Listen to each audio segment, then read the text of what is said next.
This is the Erin Cruz Show. Politics for the people and by the people. With your host, Erin Cruz.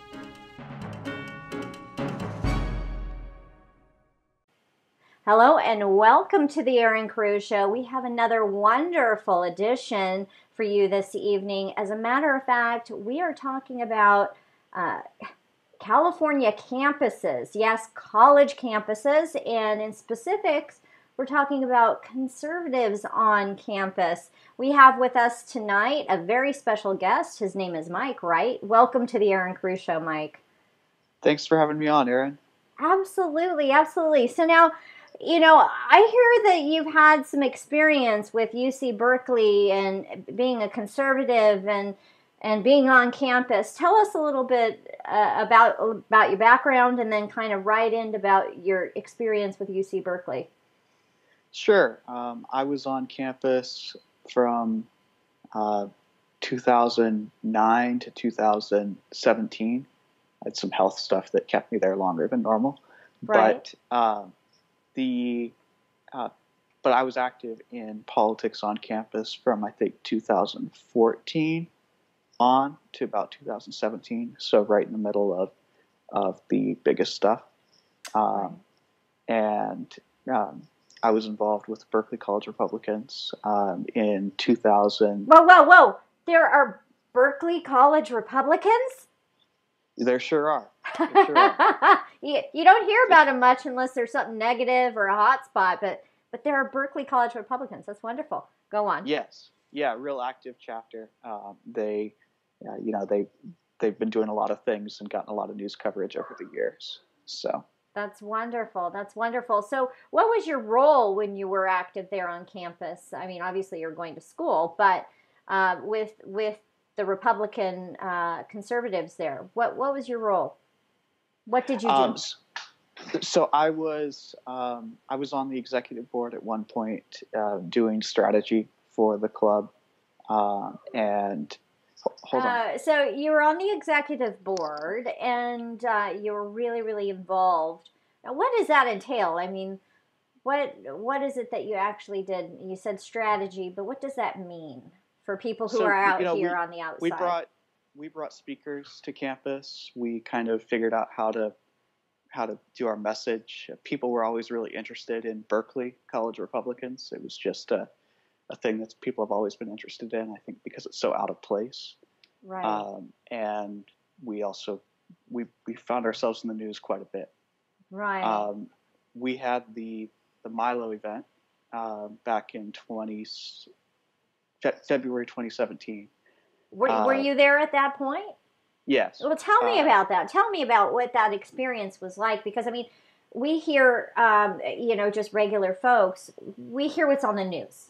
We don't get to hear every day, about what really happened or what really went on or what the atmosphere was like there on campus for conservatives. Well, the night of was pretty crazy. I mean, what you saw on the news pretty much was exactly what happened. Fox News airs that pretty much every night. Clips of the riots where Antifa came in. Anyway, what happened was we had a lot of people out in, we'd had a lot of people over in the building getting set for the event, and we had a lot of guests lined up and stuff like that. And there were protesters, and we'd expected protesters. I had to run home and grab something, and then I was out with the media to do media. And so everybody else was inside the building. I was outside the building with the guests, and right as I got back, the whole thing exploded. I mean, it was really crazy to see basically 150 black bloc members of Antifa, clad in all black, showed up, and they had go kits all set. They were ready to start assaulting people. They had pepper spray. They had fireworks. They had bolt cutters that they used to cut the chains that were set for the barriers. And I'm sure your viewers have seen the clip of them using the barricade as a battering ram against the building. Right. So we were there, and if the building was like this, the fire that you saw was right here. I was standing right here with a couple of reporters, one from the Chronicle and one from the local Fox station. And as I was doing an interview, they lobbed a glass bottle full of red paint that splashed all over me. A glass bottle. Yeah. Peaceful protesters of Antifa, Yeah. Definitely not alt-right, definitely not aggressive, definitely not fascists. Yeah, Right. These guys were definitely aggressive. They were not there to peacefully protest. Right. And what was amazing about that was that on that day, the police really didn't do anything to respond. That's stunning to me. That's stunning to me because, my understanding is UC Berkeley, UCSD, UC Davis, you have your own police system there. Oh yeah, they've got a great police force with a bomb squad and with everything that a major city would have. Comprehensive police force, right? Yeah, and they had about I think 150 officers. I don't know actually the number, but it looked like about quite a few out there. And they basically retreated into the building, and this was a little bit of context for it. The UC police forces had all kind of taken a less aggressive posture after the incident at UC Davis, where a protester had been pepper sprayed, and that caused a whole bunch of controversy, and the police decided to take a less aggressive stance. And so they still had that policy when things were going on at Berkeley. But for the particular Milo event that we're discussing right now, to me, there seems to be no common sense response for a lot of the angles of law enforcement. They're so worried, probably as employed individuals, of the repercussions, the lawsuits, and everything that can ensue. They're walking on eggshells to actually be able to do their job. And that's a concern, especially in an environment that's so charged right now. I mean, I know this is in 2017, I believe you mentioned, but it's still charged. And some of these interactions can be extremely intense, and you don't know if it could go from tense to really, really violent quickly. And for these people not to respond or to be, subservient and submissive to the aggressors, in my view, it's appalling, especially for our youth who are out there, wanting to peacefully protest or be heard in, form of free speech, the First Amendment, and to have the law enforcement not enforce laws, that's a concern.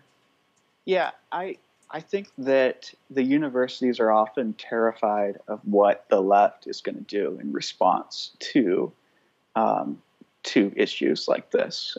They're terrified of publicity. What the left will do if what the left will do if they respond really at all. And there definitely are campuses, and back then there's been two administrations at Berkeley that I've dealt with. Chancellor Dirks, that was during the Milo thing. That was when Coulter, Horowitz, and Milo all couldn't speak that year. Right. And he was pretty terrible to deal with. Like at that point, they just viewed conservatives with a large amount of suspicion, and they were slow to act. Suspicion. Yeah. Whereas you could be a radical leftist and speak your mind and be way out there and completely crazy and pushing these Antifa people, and it would be like, yeah, go. I mean, it's backwards. Yeah, and the thought is upside down. those people, there's there's kind of two sets of administrators that have problems. I think that I see. There's the set like that where they're, I don't want to say okay with, but they don't mind that much if conservative speech gets shut down. Mm-hmm. They see it as a threat to their campus. It's something that draws in problems, and they'd rather not have it.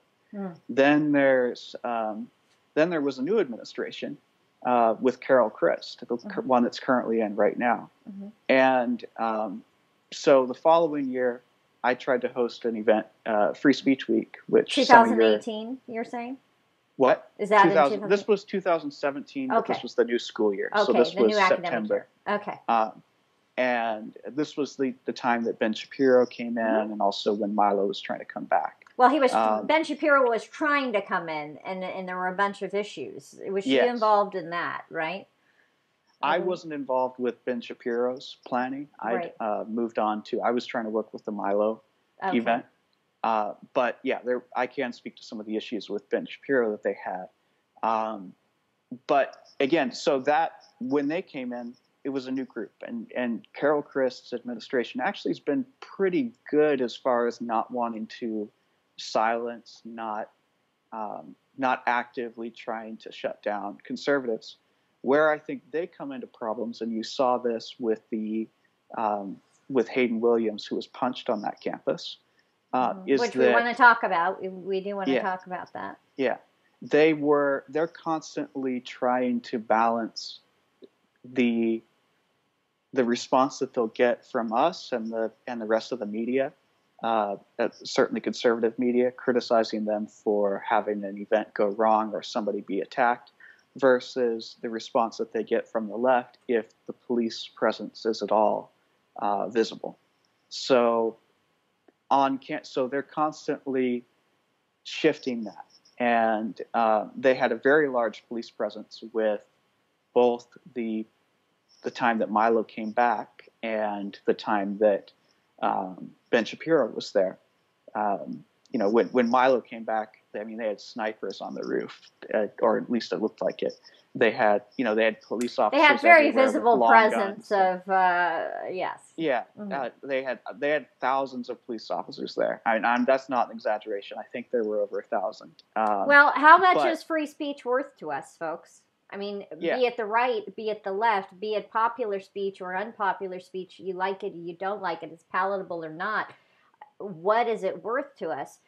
At some level or another, we have to ensure that our liberties and freedoms are guarded. And if it takes that, I mean, hopefully we don't continue on that path. But the deal is this: we should all be able to speak freely without fear of reprisal, without any kind of, fear of personal harm or anything else. It's a shame it came to that extreme, but at some point somebody's got to take a stand and say, let the man speak.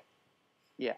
And I think that a lot of the even if you hate it, a lot of them view students or conservatives that are trying to come on their campus as troublemakers who are just trying to make them look bad in the media.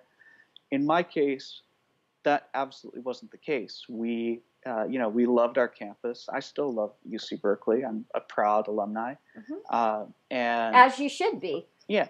But we wanted to be able to have a different perspective on campus. And I think that part of the reason that as conservatives we feel the need to bring speakers that kind of push the envelope and get a reaction is because we don't hear from the other side of the spectrum in the classroom, and we don't see it in the student body.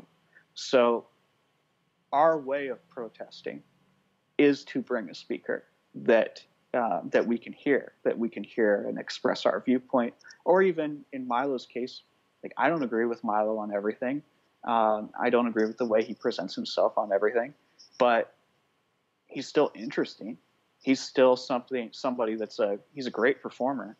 Why shouldn't somebody be able to share their views? And like I said, be it conservative, liberal, or otherwise, here's the deal: is the minute we have no free speech, our country is gone. We won't be able to have those differing views, the ability to be able to work out the issues that we have. I mean, we have that issue in Congress right now. If we look at it and we want to really look at the conflict, the zero resolution of the issues, the zero discussion really going on to get the hard problems solved on a very fundamental level. I mean, it all starts with me and you, and it goes all the way up to the top. So, it's unfortunately, I think what you're saying is just a part of the symptomology of the problems of today, which is our youth are not willing to accept that there are alternate views to what they believe. Well, I think one thing that's important to know, and I agree with you absolutely, is that as conservatives, if we've grown up in a blue state, if we've had to deal, but even if not, even if you live in a red state, you still have to deal with the media. You still have to go to college if that's what you choose to do. And conservatives are very used to dealing with the other, with other viewpoints. And on college campuses, like at Berkeley, we were used to dealing with everyone from moderates to communists. Right. And whereas the left is not used to hearing from conservatives or anyone right of center in their space. They don't. It's uncomfortable for them. Yeah, and they don't think they should have to deal with it. They see it as a threat, and that's just not how we operate. But I think part of it's just a different way of thinking. So what you're telling me is bringing these speakers to the college campus is a little bit of exposure therapy. I'd say a little bit, yeah. I mean, allowing them to hear maybe an opposing view in different ideas. Now, you mentioned something about being very aware of this most recent situation, right? Where a young man was assaulted. Tell us about that, if you would. Sure. So his name was Hayden Williams. He was assaulted on campus. He worked for the Leadership Institute, which does a lot of great work helping conservative clubs start and recruit members and stuff like that. And training and other things. Many of our viewers are involved with the Leadership Institute and have taken their trainings and And he was helping out the Turning Point USA Club get started there and recruit members. And somebody saw it and didn't like that. And to Hayden's credit, I really thought it was amazing that he and the people that he was working with, they filmed it perfectly. It's what you've got to do. And anybody that's watching, if you're ever confronted by somebody at a protest or something like that, don't throw a punch back. Pull out your phone and have a friend pull out their phone. Get it from two different angles, just like he did, because it's such a bigger thing for the movement to demonstrate what you're having to deal with as an activist. Right, and violence is never the answer. And of course, you never want to be the person to throw the first punch. Or even the second punch, honestly. You don't want to have one punch, and you don't want to have two. Of course not. I mean, peaceful protests, especially on campus, is what I think the goal is, being able to, exercise your First Amendment rights, free speech, right? Unfortunately, though, in this case, they were trying to set up this new program, and they found themselves in a point of confrontation. Yeah, and he was approached by somebody that really didn't like what they were saying, what they were standing for. I think they were tabling about the Jussie Smollett case. I think that's what they were talking about, and it really upset somebody. I think they had a sign that said, "This is MAGA country." And it is. Yeah. But it's everyone's country who lives here. Yeah. But that triggered somebody, and they decided to take it into their own hands. And again, that person wasn't a student. I think, to the university's credit, it wasn't a student. Which makes it even more shocking, right? I mean, to act out in violence in a space that, first of all, to act out in violence at any point. It's not the thing that you should be doing. But to be there on campus, not as a student. Yeah, and we still don't know why that guy was there, but it is a public space. But the problem that where I saw it, when I looked at that, I thought, oh no, they haven't put police on Sproul Plaza, which is where it happened. Right. That is where almost all these incidents happen. And so I think one thing the university really should do is they should be courageous enough to put visible police presence on campus and to stop these sorts of things. And visible surveillance. That might be a good deterrent if people know that there's technology there that would catch their inappropriate actions, if you would. You know, the problem is that people don't think they're going to people think they're going to get away with it. I mean, that guy did that with every expectation that he would face no repercussions for that. And it's good that he has faced. Well, look at Smollett. Look at Smollett. I mean, look at some of these individuals who are going to extensive lengths to be the resist movement, taking physical action or doing extreme harm in some form, past just regular interactions, if you will, and literally having charges brought against them and very corruptly being let to go with no repercussions at all. So it wouldn't be a shock to me that this person might think that that might be the case, because our justice system isn't doing, in many cases, not in all, I don't want to say in entirety, but in many cases it's not doing its job. There's corruption. I think that's the expectation, is that they can do something, and if it's against the wrong, if it's against the right people, which is conservatives, then if they're on a college campus, they don't expect that the administration will do anything. The police normally do something if they're given the order, but then they think that the media is not going to cover it, and that and then that a prosecutor might be favorable to them. And really, I hope that the executive order that President Trump has put out will give universities some pause in whether they want to bow to the left. I think that there's some places where UC Berkeley, I'd say, probably isn't in violation of it. At least that's not their goal. Their goal isn't to shut down conservative speech. There are plenty of places where that is their goal. Let's say look at Evergreen College, look at places like that where they do it regularly and they don't apologize for it. Right. Berkeley, the administration, I think, does want to do the right thing from dealing with them, but they've got a problem with the pushback from the left and kowtowing to that. Right. And I hope that what the executive order will do is it will kind of reframe that calculation and say maybe we need to actually provide more security on our campus. And I think that a lot of these universities, in my opinion, they have ample security. In fact, I do believe that probably if they allowed more free speech on campus, it would be less friction because of that exposure therapy. It wouldn't be such an extreme experience. You have more conversations, and there tends to be a bit more receptance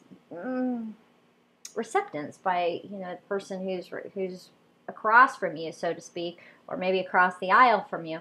But these campuses, especially UC, so one of the largest employers, if not the largest employer in California, they're receiving a huge amount of money, taxpayer dollars, where our children are educated, or our young Americans are educated and should be able to have that college experience. And part of that is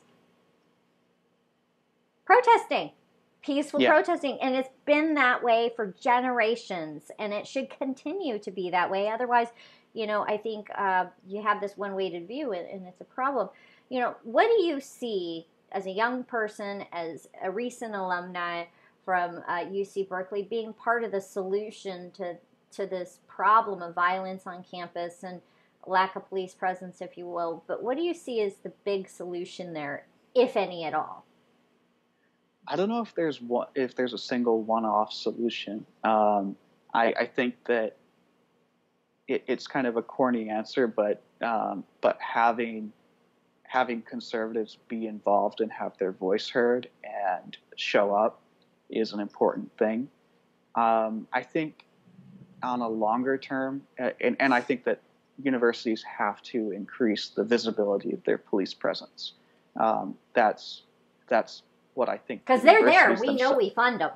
I mean, that's the truth. So it's just a matter of being more visible. And they're government institutions. Yes. The University of California is not just an institute of higher learning. It's the government. And the government cannot prevent free speech. They need to do everything they can, including bear the cost of facilitating that. The other thing, and again, sometimes they do, but the other thing that I would say is that on a longer term basis, I think these campuses would really help themselves by recruiting more conservative faculty members to call them out on this stuff when it starts to go wrong. Right. A lot of it is that balance is what you're talking about. So providing a balanced educational environment, a balanced, not just in the academic portion, but also along the lines of the campus in entirety. Yeah, and it's not that the liberal faculty members don't want to be fair. It's not that they're not trying to do that. There are some of them, a lot of them, I'd say, at some schools that don't have any intention of being fair. But like I studied political science, and they do their best to be balanced. But the truth is that most of them hold a particular perspective, and it's just hard if everybody in a room thinks the same thing to put your head in the other frame of mind. Right. So. Right. So balance, bringing more balance to the academic institutions.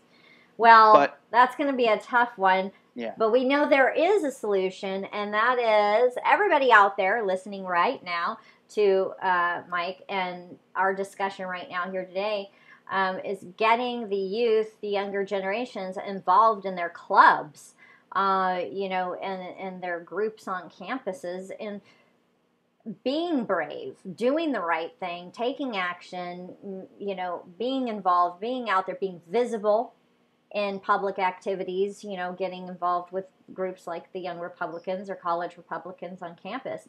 And I want to ask you, Mike, do you know about how many individuals are involved on UC Berkeley within that Republican group?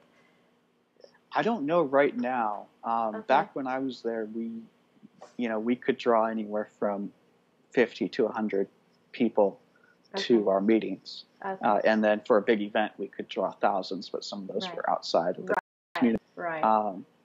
But it's always the good college Republican groups can get pretty well attended because people want to find an outlet. There's a lot of conservatives out there that are just scared to speak up or to have anybody know what they believe. Well, and they shouldn't be. It's going to take a brave generation here, or two or three, to really get us back on track to that balance we talked about. Last week we had on the Erin Cruz show someone from UC Davis, and they were saying they had several hundred people, and that they're moving to grow. And that's what we would like to see, is to have that encouragement to these individuals. And, maybe you have a college, our listeners, maybe you have somebody who's in college and they don't know if they're conservative or if they're a Republican. Maybe they can go and attend and check it out. It's not going to hurt to get involved and to check something out. And that is the college experience. Yeah. And the other thing that's really good is that I think it's great that in today's media environment, we have folks like you and others out there that are willing to cover stuff like this. Oh, absolutely. I mean, that really makes a difference, because it doesn't just all get filtered through the New York Times. It doesn't all get filtered through the Washington Post. It gets filtered through people who want to hear directly from those of us that are involved. and want to hear longer discussions, and that really makes a difference. Yeah, so I encourage people to keep listening to you and others who are willing to go out and report it. Well, and thank you. You're right there on the point that what many people do see in the sound bites that they are hearing and chewing and taking as fact are 2-minute blurbs, literal quick bites, and they're probably not seeing the whole truth or hearing the whole message or hearing the whole story, and so they don't know what is a conservative, what is a Republican. There are young Republicans on campuses at Berkeley. Oh, those are the crazy people, but hearing the truth about it and brave people like you coming on here and talking about your experience in college, and your involvement in all of these big meetings. These are historic meetings that you're talking about, talks from Milo, Ben Shapiro, Coulter. That was really a prolific time on campus. To me, what I always heard about, from the 60s and the 70s is that there was some radical stuff going on the campuses and all sorts of protests, and everybody could have their peace, love, dope, whatever, talk about whatever, conservative, liberal, whatever it might be. But we didn't really, we heard a little bit of friction, but it was nothing like what we've seen in the last 2 years. So, to hear you share tonight with us about this, it's pretty amazing. And you were right there, right on the steps, watching all of this go down, for example, with Milo. And it's important to recognize that you are one of those brave people. And there are many, many, many, many, many more just like you out there. We just have to be able to connect ourselves through these clubs and others. So, yeah. I have a question for you. You're graduated. You're an alumni. How do you bridge the gap? Is there any gap in terms of getting these young Republicans then transferred to the larger body? Do they have an overflow from the college campuses to the larger bodies locally? Or is it pretty isolated there? Just you're involved in the college. Where do you go? It can be pretty isolated. There is it really depends upon the club, the campus. I think that the state of California could work on, the state party could work on bringing in more of the activists into the fold. I know we've had discussions about this, and you've been aware of different struggles to bring in more activists, bring in people that have been on the ground versus just the consultants. Don't have anything against the consultants, but they're not the full picture. They're not the full spectrum. Right. On the local level, I'm involved with Solano County. That's where I live now. And we're trying to connect with Berkeley and Davis. Neither one of those are in our county, but we don't have a big major university in our county, so we try to give them opportunities. And I really think that if you're involved in Republican politics, seek to give opportunities to the younger people, the younger generation, because that's how we're going to continue to have this party function. That's how we're going to continue to move forward. Because this is what I hear is the Republican Party is a bunch of older, we need younger. Well, we have them. We just, I believe we have to be better about connecting and really working, more like a family and embracing one another and giving the support that they need. Because, yes, it is a much different generation. There's a bit of a gap there in how you communicate, new media versus, traditional outlets and different ways of doing things. But that would help tremendously. And not just growing the party, but growing the family, the unity, the community that we need to flourish and see conservative Republican politics grow. Is that something that you're also seeing? Because I'm thinking that's what I'm hearing from you about Solano reaching out to these other clubs, right? So yeah, it's what we're trying to do. We're still in the early stages. We're supporting the California Federation of College Republicans, which has their leadership up here, and we support college Republicans in general as well. There's another group, and we support them. And it's just, I think that it's vital to really take the step and reach out to these people. Yeah, what I would love to see is to see some of these college Republicans go to the mainstream Republican meetings and talk. Yeah. To speak and to talk about what's going on campus and how we can help them be more effective at sharing the message and getting them the resources they need, because, you know, that vivacious drive, that passion, that, you know, we need that. We need to see that, I think, as a people. It'll bring us together. And that's what I see in you, is you just have a yearning for your community and unity. And our country is hurting. We need it desperately. So, thank you. Yeah, as well. And I want to thank you. Now, one last thing: if you could take a minute here and just address the people, and let them know what your views are, what you're thinking, and kind of wrap up for them how they can get involved if they're in your county and other things, and give them more information about your club. Well, if you're in Solano County, the Solano Republicans are really trying to rebuild and trying to. Our central committee is working to represent the Republicans of our county more effectively. We're recruiting candidates. We're meeting with people, and just come out. I think the website is Solano County or SolanoRepublicanParty.com. Or Google it, right? Yeah, you can Google it. And just, you know, get involved, because we can't just expect that the problems of our party and our state are going to get solved on the state level magically. We have to take the steps to be ready to seize on the opportunity when it comes. We have to build the infrastructure. We have got to get out and talk to our neighbors, because hope isn't lost in California.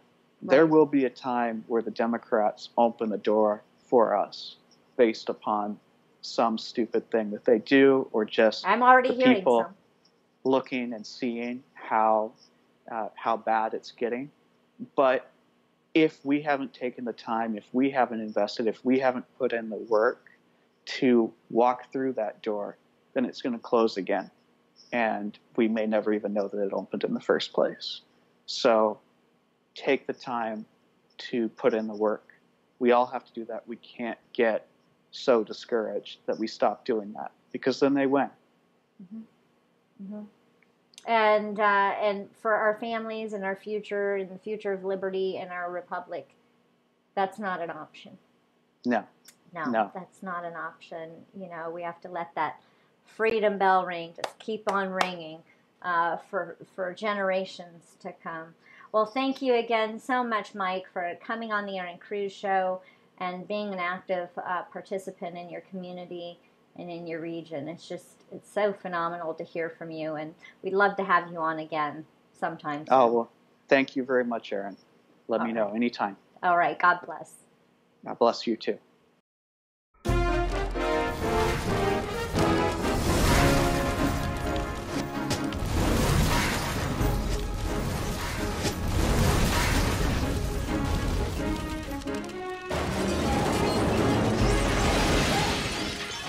This is the Erin Cruz Show. Politics for the people and by the people. With your host, Erin Cruz.